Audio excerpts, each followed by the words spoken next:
Lynn, this is a question actually from another section of the Stanford group. This is actually from the section that has been, they actually were initially tasked by the Obama administration to assess the overall state of the U.S. economy, and most specifically the state of infrastructure. And their question to you is the following. They say, Lynn, you have frequently discussed Nixon's actions in 1971 as the beginning of the end of the current financial system and of the true decline of the U.S. economy. But in fact, our ongoing economic survey has led to a different conclusion. Our study shows that the taking down of the U.S. economy actually began much earlier. In fact, it began almost immediately at the end of the Second World War, or with the death of FDR. And I add that because some people will argue that the decline of the economy in the post-war period always follows the end of wars because of reductions in military production and spending. But we are attributing it to something different in terms of what FDR's policies actually were. But the point is that the decline began then. The downturn was, according to our study, temporarily reversed with the Kennedy presidency, and most specifically the space program. After Kennedy's murder, the disintegration intensified, but was well underway already when Richard Nixon pulled the plug.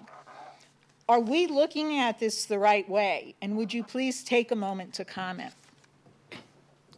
Yes, it is. Some of these takedowns were crucial in the sense that they were irreversible.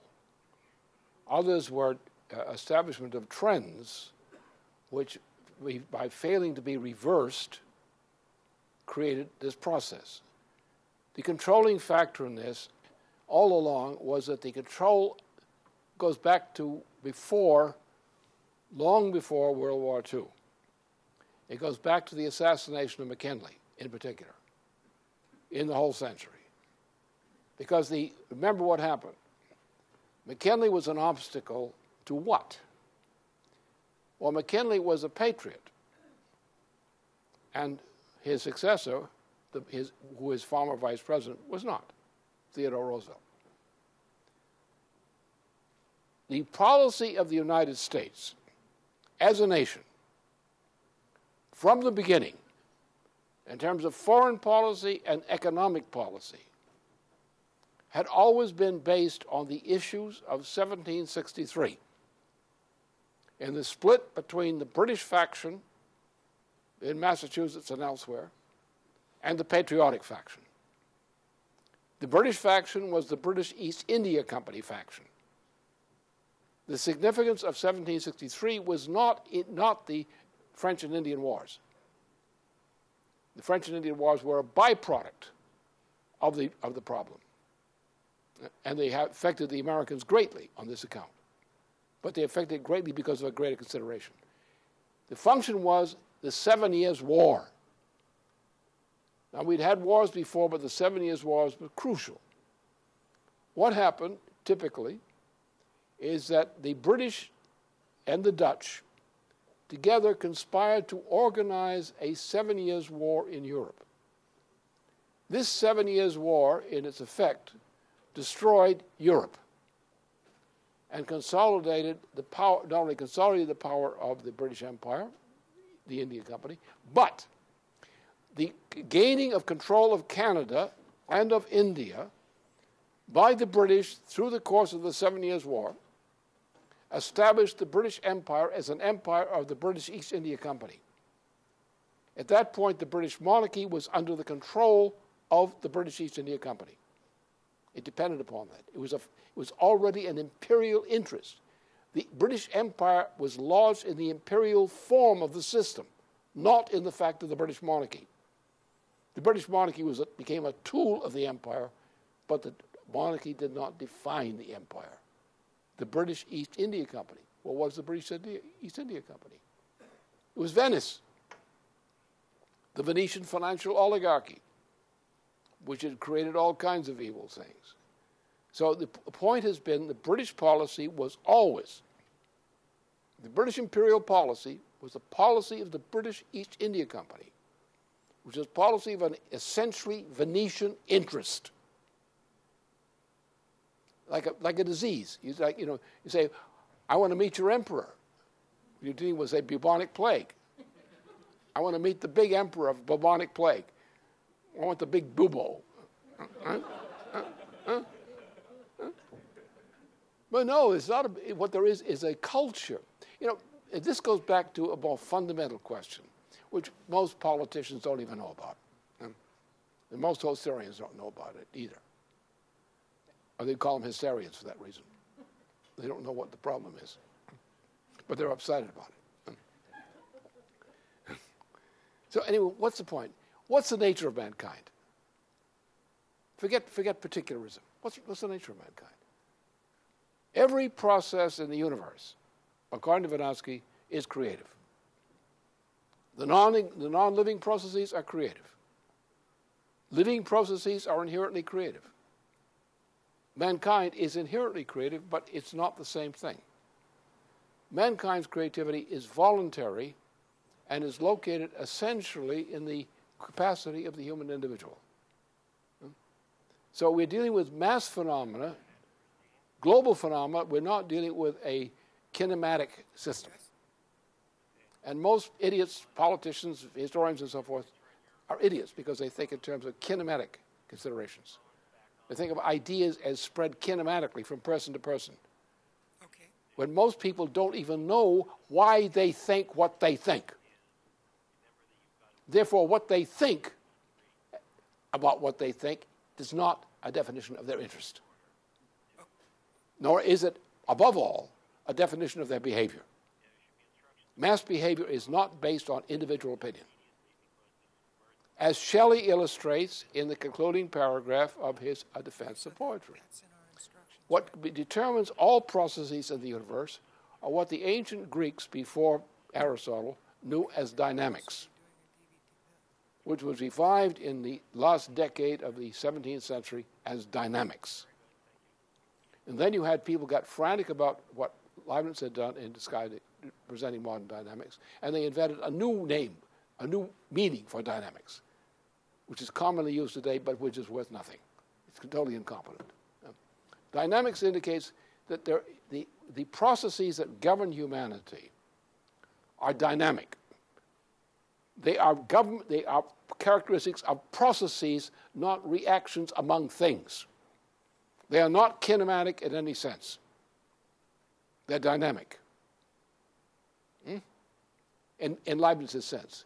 As Shelley describes mass behavior in the concluding paragraphs of his A Defense of Poetry. All human behavior is defined by mass behavior.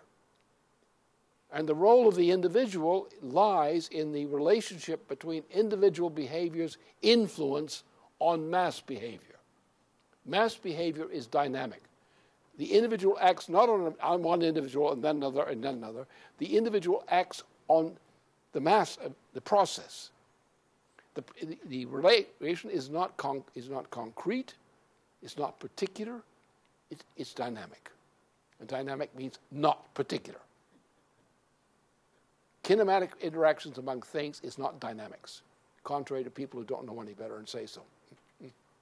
So, therefore, that's the process you're looking at. Now, human intelligence is dynamic. And the reason that most musicians who try to sing fail, even when they're well trained, is because they don't know dynamics. Dynamics is located in the action of the individual on the process. The process is primary. The individual expresses the conscious element of action of the individual with the process. For example, it is not the validity of ideas that determine what ideas will be accepted. In most societies, what they believe generally is wrong. And the innovations in ideas they make as processes are wrong, destructive. So therefore, the function is the way in which the individual is able to influence a dynamic process. And that's the way this thing works. And therefore, when you have a society which is based on positivist thinking, just think how many people who are professors in universities in scientific and related subjects or any other subject, how do they teach? They teach the individual as an object or as an object in a kinematic process, not a dynamic one. And we know the universe is organized by what? It's organized by principles. But the problem is, in modern European civilization, which is based on Sarpi's teaching, and on the following followers of Sarpi, deny the existence of dynamics. Why?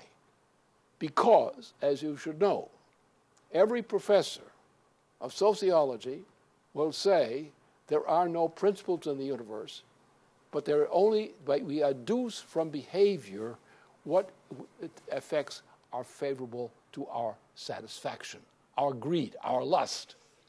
Huh? What it does for me. Huh? It doesn't do anything for me. Huh? That's it, isn't it? That's John Locke. That's Adam Smith. That's all of the British school. What dominates our universities today? The British School of Sociology. It's all the same. The disease is British sociology. The disease is liberalism, which is exactly what this means.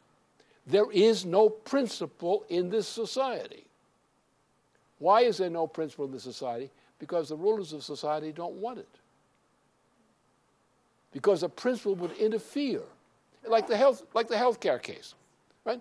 Obama's fascist Nazi healthcare policy, for example. They say it's for the good of the people. We've got to kill more people for the benefit of the people. That's what he's saying, precisely.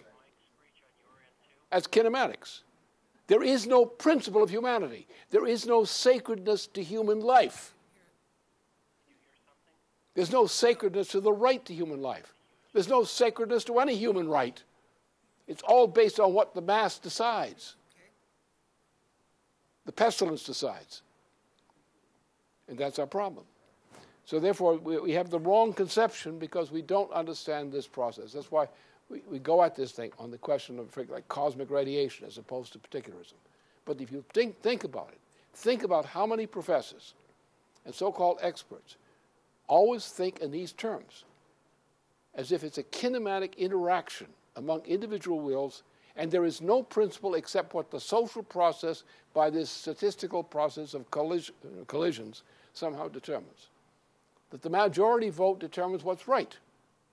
Well, the majority voted for it. It's right. That's what they said in Nazi Germany. So what's the difference between people who support Obama and Nazis from Germany? None. What's the difference between the British monarchy and the Nazis? None. As a matter of fact, the British monarchy created the Nazis, truth be known. But then the Nazis got it out of control, and then the British weren't happy about it. But then they adopted the policy. They killed the Nazis, but they adopted the policy. They said, that's mine.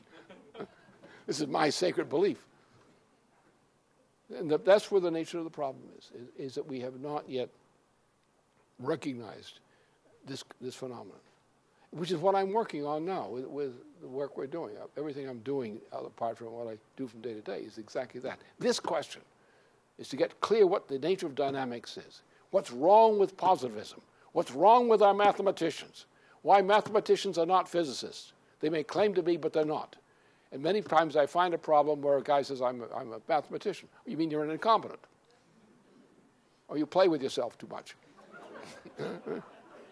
You're not doing anything physical. You're playing with yourself for mental gratification. So that's the nature of the problem. We just don't, these is one of these areas where we've come to a time in history where everything that we need to do depends upon understanding the truth about this matter. What is man? What is the nature of society? The real control in society comes from dynamics. It works in an ordinary society in the form of education. What you must do in society is educate the population. What you're trying to educate is not educate them to an opinion, but to stimulate them to think in ways which improves the dynamic which is operating within the society, is what they take into consideration. For example, take a simple case. Let's take the case of Haiti, the case of Haiti today. Right? What we decide to do on Haiti today as a decision, and the considerations that come into place on the question of the Haiti question, whether we do it or not, determines what we are, doesn't it? What the American people do about the crisis faced by Haiti today is an expression of the dynamic. If the United States as a nation rejects Haiti and goes with Obama against the Haiti decision, as it's doing, that is a rejection of humanity. And he's no damn good for that reason. Not that he's no damn good because he does the wrong thing or the wrong action. He's no damn good because his contribution to the dynamic is evil. Because if your politics or your policy does not recognize the humanity of the people of Haiti and the inherent human rights at stake and the need to defend the cause of those human rights as a dynamic in society, then you're evil. The president is evil. Right? So you want to do good, that doesn't do it for you. Are you committed to influencing the dynamic which influences society in such a way that you are impelled to make choices which correspond to what is right? And the problem with the members of Congress today is they don't do that. They have other considerations. I have loyalties to my constituency, or disloyalties to my constituencies, I guess, a favorite sport today. So that's the problem. That's the way I would put it. That framework is the most important thing in discussing the question, in particular the question. The framework in which we define what the problems are and what the solutions are.